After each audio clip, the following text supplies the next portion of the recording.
আমার বাসায় কাজ করে গেছে পিয়ন, সে এখন 400 কোটি টাকার মালিক। হেলিকপ্টার ছাড়া চলে না। হ্যাঁ, বাস্তব কথা। কী করে বানালো এই টাকা? যখনই আমি জানছি তাকে বাদ দিয়ে তার কার্ডটা সব সিজ করে সব আমার ব্যবস্থা আমি নিচ্ছি। দুর্নীতি তো এমন পর্যায়ে ছিল যে কোনো কাজই তো করা যেত না। যেটা মাননীয় প্রধান বিচারপতি বলেছেন যে সরকারের সমস্ত উন্নয়ন প্রশ্নবিদ্ধ হচ্ছে দুর্নীতির কারণে। দুর্নীতি দমন কমিশনের চেয়ারম্যান একটি চমৎকার কথা বলেছেন যে সরকার দুর্নীতি দমন কমিশন করেছে যাতে দুর্নীতির যে স্রোত, এই স্রোতটা যাতে ঠেকানো যায়। তো তিনি একটি প্রশ্ন তুলেছেন যে বিভিন্ন দপ্তরে দুর্নীতির উৎসমুখ খোলা রেখে সেখান থেকে যদি দুর্নীতির সাইক্লোন আসে তাহলে দুদকের পক্ষে একার পক্ষে সম্ভব না। এবং তিনি আরেকটি কথা বলেছেন যে দুর্নীতি যারা করে তারা বিভিন্ন দপ্তরে, আমরা অনেক বড় বড় প্রতিষ্ঠান, আপনি যেটি বলেছেন এটা আমি ধন্যবাদ জানাই, যে অনেক প্রতিষ্ঠান এরকম মনে করে যে তাদের দুর্নীতি সম্পর্কে নিউজ করলে পরে সাংবাদিকরা ভাবমূর্তি ক্ষুণ্ণ করছে, কিন্তু আপনি বলছেন যে না, সেটা ঠিক না, ভাবমূর্তির প্রশ্ন না, সত্য যদি হয় তাহলে আমরা বিচারটা নিব।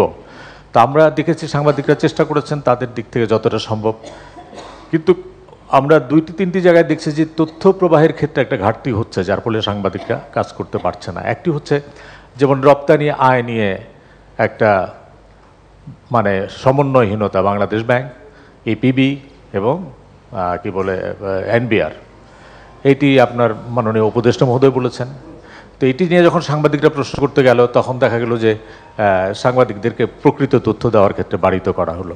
বাংলাদেশ ব্যাংক, কেন্দ্রীয় ব্যাংক, তারা আগে রেগুলার একটা তথ্য দিত, তারা এখন একটা পিরিয়ডিক টাইম অনুযায়ী এই তথ্যগুলি দিচ্ছে না, যেটি সাংবাদিকদের প্রতিনিয়ত দরকার। আর কাজে একটি জায়গায় যদি তথ্যের ভিতরে ঘাটতি থাকে, তথ্য যদি সাংবাদিকরা না পায়, আপনি যুগান্তকারী একটা আইন করেছিলেন, আমাদের তথ্য অধিকার আইন, আমরা এই আইন প্রক্রিয়ার সঙ্গে সংযুক্ত ছিলাম, এবং সেখানে কিন্তু কতগুলি সুনির্দিষ্ট জায়গা ছাড়া বাকি তথ্যগুলিকে অবারিত করার চেষ্টা করা হয়েছে। কাজে আপনি যেভাবে যে মানসিকতা নিয়ে বললেন যে ভাবমূর্তি প্রশ্ন না, আপনি যখন বাংলাদেশে স্বাস্থ্যের, আপনি করোনা নিয়ে সমস্ত চ্যালেঞ্জ মোকাবেলা করছেন, তখন স্বাস্থ্যের ক্ষেত্রে নড়বড়ে অবস্থাটা আমরা দেখলাম।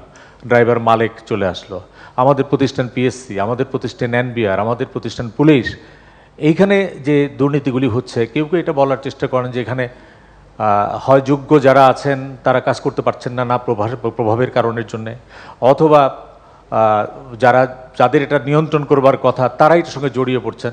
কাজেই ঘটনা বের হওয়ার আগে যদি, যেটি দুদকের চেয়ারম্যান বলেছেন যে দুর্নীতির উৎসমুখ বন্ধ করবার জন্যে আপনার প্রশাসন বা আপনার দল বা রাজনৈতিকভাবে প্রভাবশালী বা অন্যভাবে প্রভাবশালী যারা আছে তাদেরকে নিয়ন্ত্রণ করবার জন্যে অভ্যন্তরীণভাবে আপনি কিছু করবেন কিনা?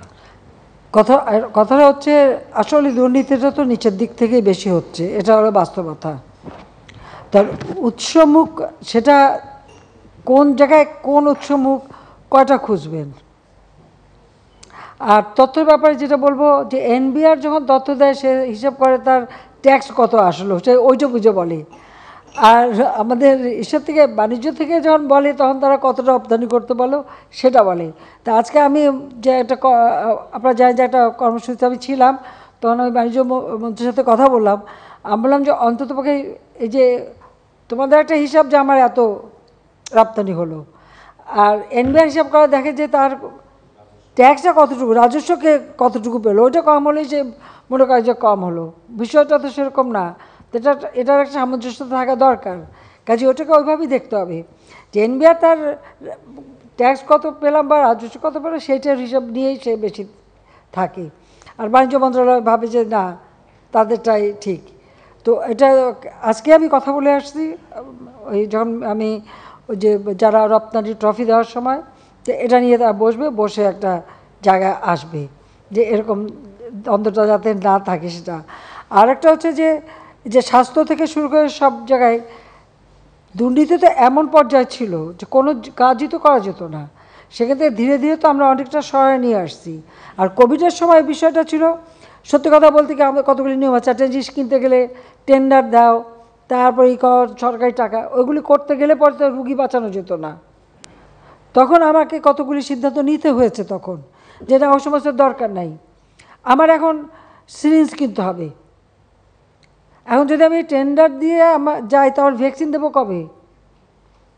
আমি সোজা প্লেন পাঠিয়ে দিয়েছি, কোথায় পাওয়া যায়? ছোট সিরিঞ্জ লাগবে, পাওয়া যায় না, বড়টা দাম বেশি। আমি বলি হোক দাম বেশি, আমার এক্ষুনি দরকার, কাজে আমাকে আনতে হবে। আমি 3 দিনের মধ্যে আমি প্লেন পাঠালাম, যা পেলাম কিনে নিয়ে 4 দিনের মধ্যে 5 দিনের মধ্যে আমি নিয়ে আসলাম।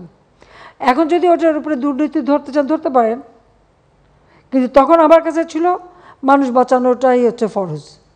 মানুষকে আমি কীভাবে বাঁচাবো? আমার ভ্যাকসিন কিনতে হবে, ভ্যাকসিন বুকিং দিতে হবে। সরকারিভাবে করতে গেলে দীর্ঘ সময় মানে ইয়ে করতে হবে, টেন্ডার করতে হবে, টাকা দিতে হবে, হেন তেন। আমি কি করব? আমি ভ্যাকসিনগুলোকে বললাম যে এত টাকা আগে ডিপোজিট দিয়ে বুকিং দিতে হবে। প্রাইভেট সেক্টর দিলে সমস্যা নাই, টাকা আমি দিয়ে দিচ্ছি, তো বুকিং দাও। আমি বুকিং দেওয়ালাম। ভ্যাকসিন রাখার জন্য আমার ফ্রিজার দরকার, -70 বা 75 এই ধরনের ফ্রিজার আমার অভাব। একমাত্র কিছু কিছু ফার্মাসিউটিক্যালে আছে, সেটা তো এনাফ না, এখন আমাদের কিনতে হবে। আমি এখন টেন্ডার দিয়ে কিনতে গেলে আমার কত সময় লাগবে? আর সোজা অনলাইনে বুকিং দিয়ে কোথায় পাওয়া যায় প্লেনে করে উঠায় নিয়ে চলে আসবে। স্যানিটাইজার আনতে হবে, বিরাট মেশিন, প্লেনে ধরে না, ডিসমেন্টেল করে ভেঙে ওগুলি নিয়ে এসে এখানে লাগায়, তারপরে আমরা এই যে পিপি তৈরি, বিভিন্ন তৈরি করা এবং সেগুলোকে স্যানিটাইজ করে সাপ্লাই দেওয়া। আমি তো এইভাবে কাজ করেছি। এখন যে এই সব জায়গায় দুর্নীতি সব দুর্নীতি ধরতে পারবেন। আর ওখানে কোন ড্রাইভার কত টাকা বানালো, কে কী টাকা বানালো, এখন ড্রাইভার লেভেলে যদি করে সেটা খোঁজ করে বের করে আজকে ধরছি বলেই জানতে পারছেন। এতকাল তো জানতে পারেননি, এতকাল তো জানতে পারেননি।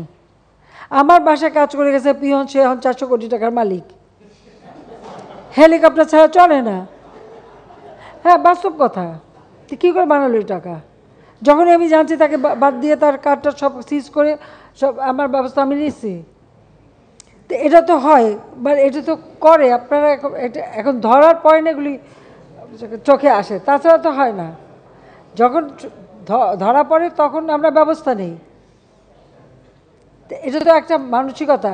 আর একটা কথা আমি বলি, এটা শুধু আমাদের দেশে বলে না, সারা বিশ্বেই যে দেশটাই অর্থনৈতিকভাবে উন্নতি হয় সেখানে কিন্তু এই ধরনের কিছু অনিয়ম কিছু লোকের হাতে চলে যায়।